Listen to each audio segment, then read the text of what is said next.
ನೋಡೋಣ, ನನಗೆ ಮಾಹಿತಿ ಇಲ್ಲ. ಕೊಲೆ ಬೆದರಿಕೆ ಇದ್ದರೆ ದೂರು ಕೊಡಲಿ. ಯಾರು ಬೇಡ ಅಂತಾರೆ? ಯಾರು ಬೇಡ ಅಂತ ಯಾಕೆ ಕೇಸ್ ಕೊಟ್ಟಿಲ್ಲ?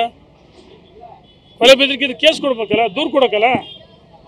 ಸುಮ್ಮನೆ ಗಾಳಿಲಿ ಗುಂಡು ಹೊಡಿಯೋದು ಬೇಡ. ಇದನ್ನು ನಾನು ಹೇಳ್ತಾ ಇದ್ದೀವಿ, ಖಂಡಿಸ್ತೀವಿ. ಅವರು ನಿಜವಾಗ್ಲೂ ಕೊಲೆ ಬೆದರಿಕೆ ಇದ್ದರೆ ನಾವು ಖಂಡಿಸ್ತೀವಿ ಹಿಂದೂಗಳಾಗಿ. ನಾನು ಹೇಳೋದು, ಯಾರು ಅವರು ಕೊಲೆ ಬೆದರಿಕೆ ಹಾಕಿದರೆ ದೂರು ಕೊಡಲಿ. ದೂರು FIR ಮಾಡಬೇಕಲ್ಲ.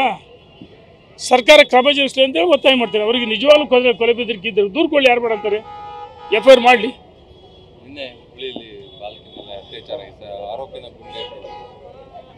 ನೋಡಿ, ಇದನ್ನು ನಾವು ಎಂದೋ ಹೇಳಿದ್ವಿ.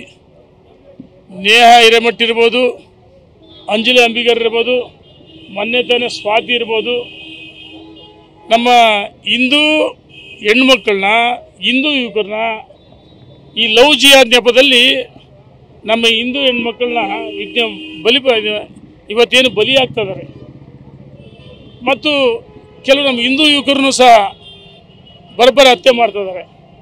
ನಾವು ಅಂದೇ ಹೇಳಿದ್ವಿ, ಇದು ಕುತ್ರ ಒಂದು ಬುಲ್ಡೇಜರು